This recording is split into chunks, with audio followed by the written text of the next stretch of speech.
seul geste de toi viendra mon secours.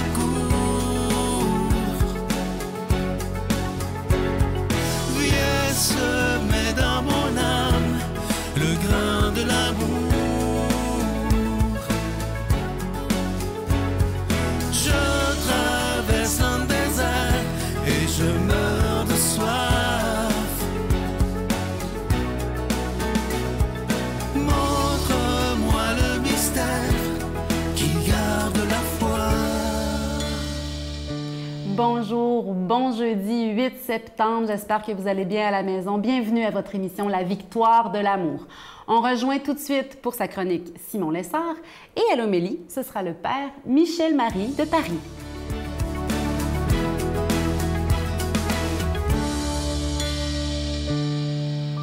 Bonjour tout le monde. Alors aujourd'hui, dans notre méditation des béatitudes, on en est déjà rendu à la 4e. Heureux ceux qui ont faim et soif de la justice, car ils seront rassasiés. La 4e béatitude, on peut dire qu'elle est centrée sur le désir, parce qu'avoir faim et soif, après tout, ce sont des désirs corporels, des désirs fondamentaux pour notre vie.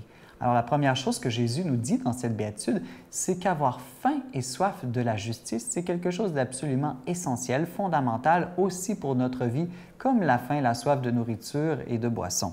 C'est comme nous dire que sans la justice, il est absolument impossible de vivre et d'être heureux. Pourquoi?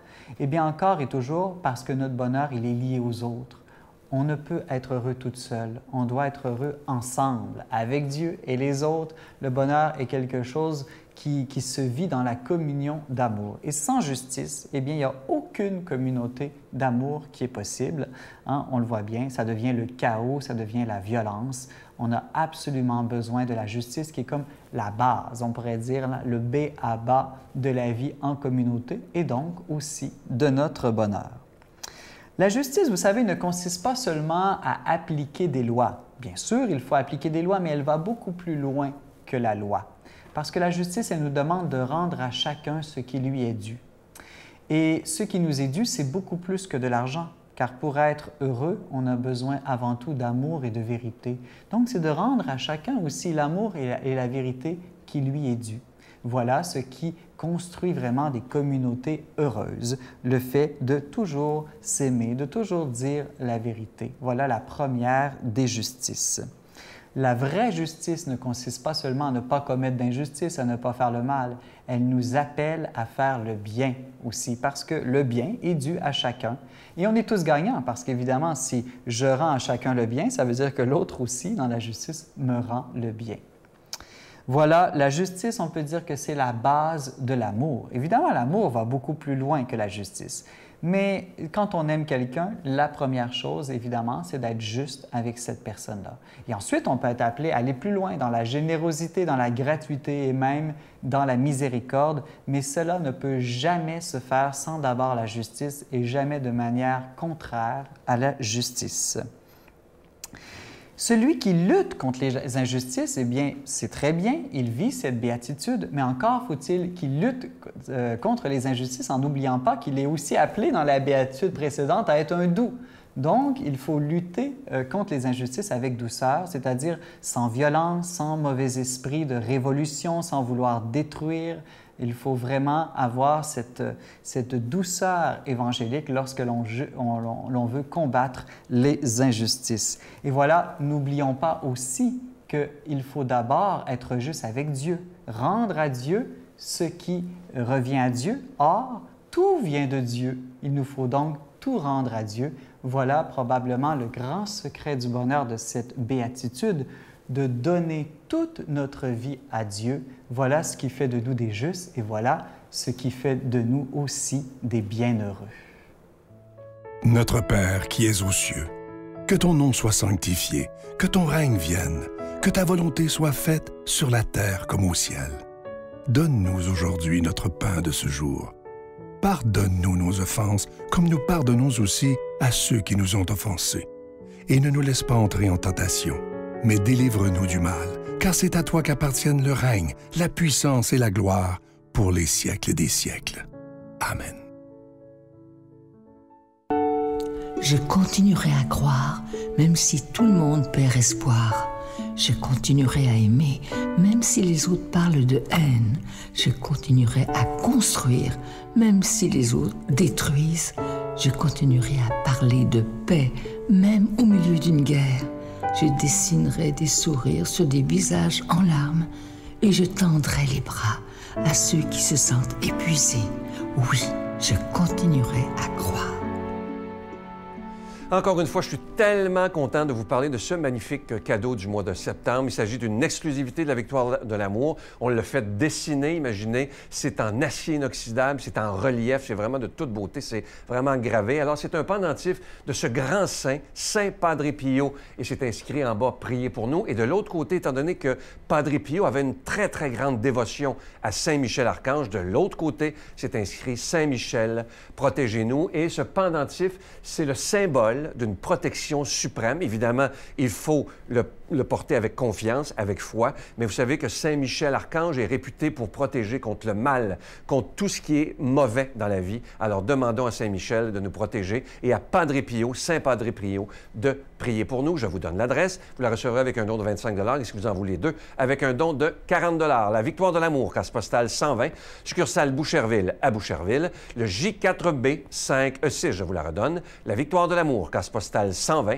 succursale Boucherville à Boucherville, le J4B 5E6. Et également par carte de crédit du lundi au vendredi de 8h30 à 16h30 dans le 514-523-4433, 523-4433 ou sans frais le 1-888-811-9291, 1-888-811-9291 et aussi sur notre site Internet qui est une façon très rapide, sécuritaire et efficace de faire votre don, le www.lavictoiredelamour.org. Alors, je vous rappelle ce magnifique pendentif qui était fait exprès pour la Victoire de l'amour. Vous ne le trouverez pas dans les magasins nulle part.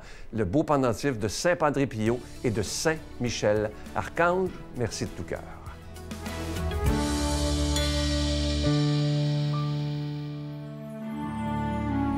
Mon Père, je m'abandonne à toi. Fais de moi ce qu'il te plaira. Quoi que tu fasses de moi, je te remercie.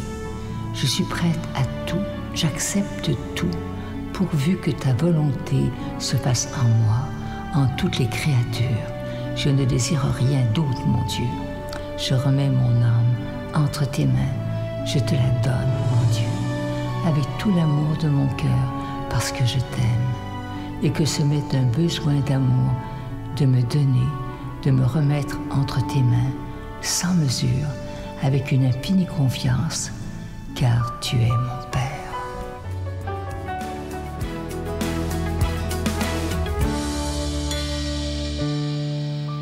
Bonjour à vous tous amis que j'aime. Aujourd'hui, partageons ensemble ce passage de l'Évangile de Jésus-Christ selon saint Matthieu. Voici comment fut engendré Jésus-Christ. Marie, sa mère, avait été accordée en mariage à Joseph avant qu'ils aient habité ensemble. Elle fut enceinte par l'action de l'Esprit Saint. Joseph, son époux, qui était un homme juste et ne voulait pas la dénoncer publiquement, décida de la renvoyer en secret. Comme il avait formé ce projet, voici que l'ange du Seigneur lui apparut en songe et lui dit « Joseph, fils de David, ne crains pas de prendre chez toi Marie ton épouse, puisque l'enfant qui est engendré en elle vient de l'Esprit Saint. Elle enfantera un fils et tu lui donneras le nom de Jésus, c'est-à-dire le Seigneur sauve, car c'est lui qui sauvera son peuple de ses péchés. Tout cela est arrivé pour que soit accomplie la parole du Seigneur prononcée par le prophète. Voici que la Vierge concevra, elle enfantera un fils, on lui donnera le nom d'Emmanuel, qui se traduit « Dieu avec nous ». Quand Joseph se réveilla, il fit ce que l'ange du Seigneur lui avait prescrit, il prit chez lui son épouse. Mes frères bien-aimés, si vous me le permettez, je voudrais, sans attendre, souhaiter un bon anniversaire à la Sainte Vierge. C'est là une fête très ancienne que la Nativité de Marie, célébrée depuis le 5e siècle, tenez-vous bien, à Constantinople et dans tout l'Empire byzantin, mais auparavant d'ailleurs à Jérusalem et ensuite, eh bien, cette fête s'est étendue à tout l'Occident. Mais au-delà de ces données historiques, ce qui compte pour nous aujourd'hui, c'est de nous tourner vers Marie et de la contempler de manière à honorer sa naissance. Et nous voilà donc transportés sur la terre d'Israël aux premières heures du lien qui unit Marie à Joseph et Joseph à Marie. Et tout n'est d'ailleurs pas simple entre eux. Et cela devrait encourager tous ceux qui rêvent d'absolu dans l'amour et qui peut-être, par moments, doutent de l'être aimé, car c'est bien ce qui se passe aujourd'hui. Mais que s'est-il donc passé pour qu'une telle inquiétude vienne ébranler le cœur de Joseph? Eh bien, si nous connaissons cette histoire par cœur, il est bon, vous savez, de la revivre chaque année pour bien profiter de l'enseignement divin qui nous est donné ici. Et il s'agit d'abord de remonter jusqu'au jour de l'Annonciation qui eut lieu il y a seulement 3 mois et au cours de laquelle l'ange Gabriel a fait savoir à Marie, d'ailleurs avec beaucoup de délicatesse, que sa vieille cousine Élisabeth attendait elle aussi un enfant et qu'il serait bon, au fond, de lui donner un petit coup de main. Qu'à cela ne tienne, Marie, enceinte du Saint-Esprit, prend la route en direction d'En-Carem, le fameux village de sa cousine, et elle va rester près d'elle jusqu'à la naissance du petit Jean-Baptiste. De retour à Nazareth, 3 mois plus tard, Joseph découvre que Marie est enceinte. C'est une jeune fille de 15 ans, vous savez, Marie, sans nul doute assez menue, et la rondeur de son ventre a dû attirer l'attention de son fiancé. Quoi qu'il en soit, nous le voyons profondément troublé, décidé à répudier en secret celle qu'il aime, désirant d'ailleurs la cacher aux yeux de la synagogue pour qu'elle ne soit pas lapidée, parce que c'était la loi. En passant, permettez-moi de signaler que nous sommes ici en présence du premier contournement de la loi religieuse, opéré par le plus grand saint de l'histoire.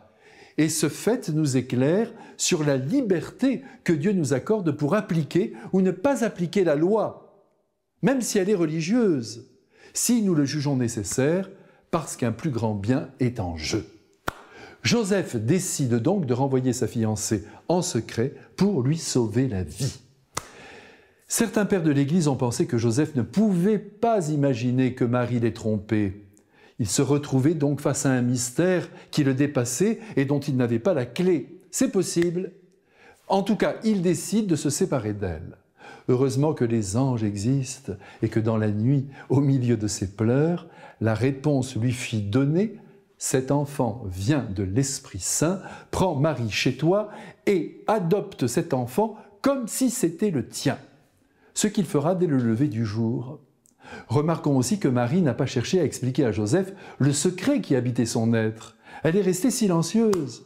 Elle a porté toute seule, et sur les premiers mois, sa maternité, tout simplement parce que Dieu notre Père ne lui avait pas signifié d'en parler à Joseph. Mais oui, parfois et même souvent, il faut garder secret ses secrets. Ce que nous vivons de plus intense nous regarde. Bref, tout se termine bien. Du moins pour le moment. Joseph et Marie commencent la vie commune, le petit Jésus est bien au chaud, dans les entrailles d'une mère, c'est pas la peine que je vous le dise, mais je le dis quand même, unique au monde. Et maintenant qu'il en est sorti, qu'il est en plein ciel, il se maintient près de Marie, croyez-moi, j'en suis sûr, en glorifiant éternellement celle qui lui a donné son sang, ses traits, sa voix. Que tous deux maintenant nous bénissent et nous gardent. Amen. Je vous salue Marie, pleine de grâce. Le Seigneur est avec vous. Vous êtes bénie entre toutes les femmes, et Jésus, le fruit de vos entrailles, est béni. Sainte Marie, Mère de Dieu, priez pour nous pécheurs, maintenant et à l'heure de notre mort. Amen. Aujourd'hui, vous le savez, c'est la fête de la Nativité de la Vierge. Marie, la mère de Jésus, est née aujourd'hui. Et moi, je pense que pour nous, êtres humains, quand c'est notre anniversaire, on reçoit des cadeaux, mais au ciel, je crois sincèrement que c'est l'inverse. Quand c'est notre anniversaire, on donne des cadeaux.